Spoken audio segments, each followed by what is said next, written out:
MC Escher was a Dutch artist. He wasn't a great artist. He was a great and very ingenious draftsman. And he drew some truly remarkable images.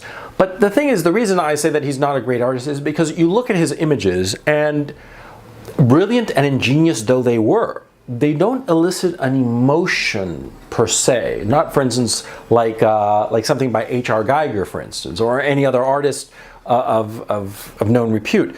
Rather, MC Escher made you amazed at his ability and ingenuity. Okay? In a very real sense, I would argue that MC Escher was a pop artist. Like a lot of pop artists, MC Escher was more interested in the form than the emotional reaction that he would get from his pieces.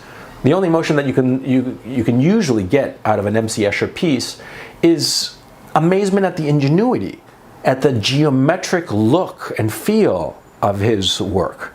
I mean, some of the images are truly remarkable. They are remarkable, but they are formally ingenious, but devoid of any kind of emotion. I don't say this, to repeat, as a necessarily bad thing, but it's a realistic assessment of who MC Escher was as an artist, right? However, this is not the case with one piece that he drew in 1960, I believe. It is Ascending and Descending. Ascending and Descending uses the motif of the Primrose in Endless Staircase.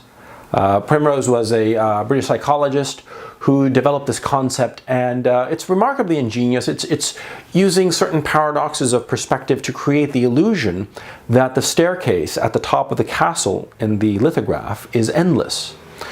And as you look at that endless staircase going round and round and going absolutely nowhere, you see there are two columns of hooded figures, one walking up the staircase and one walking down.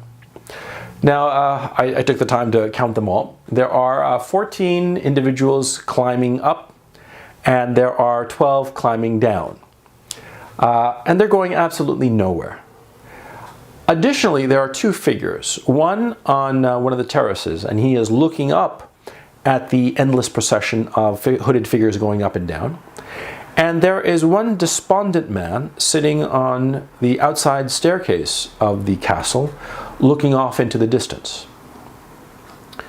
Now, to my way of thinking, this lithograph is the only truly evocative, emotionally resonating image of MC Escher's, because it seems to be a metaphor for the majority of people going about their days and their business pointlessly, going around and around in circles and accomplishing very little, and just going through the motions, following their peers, either going up the stairs or going down the stairs, to no purpose whatsoever. The pointless activity has become an end in itself. It is mere existence. It's not living.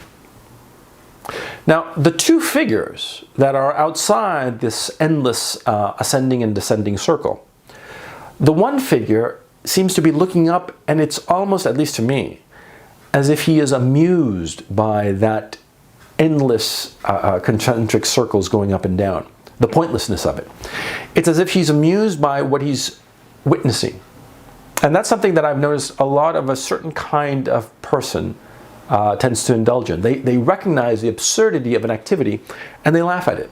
They laugh at it with a bit of smugness that they know better, and that the fools who are involved in this endless procession, this endless race to nowhere, are not aware.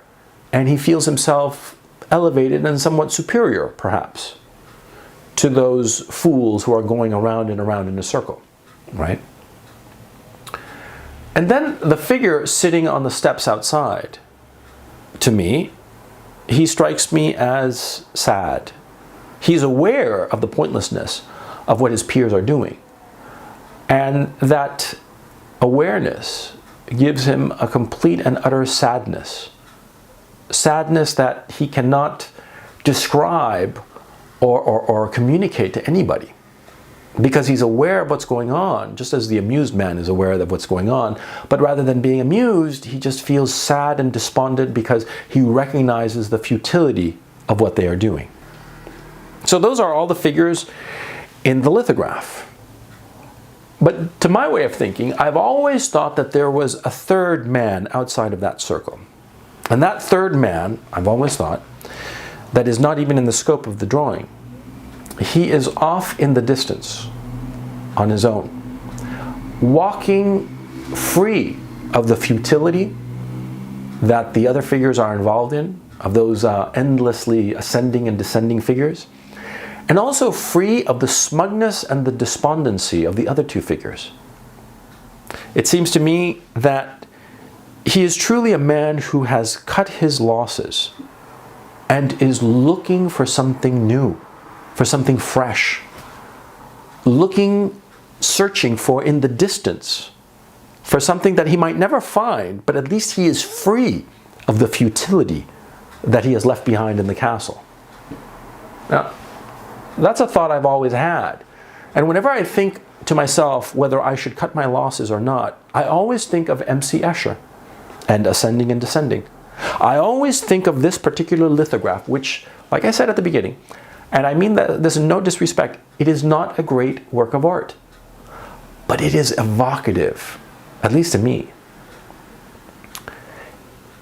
That third figure who is not in the lithograph, that third figure that's off in the distance, I always think to myself that that third figure has cut his losses. That third figure has gotten out from his biases, his bias of sunk cost, his bias of loss aversion.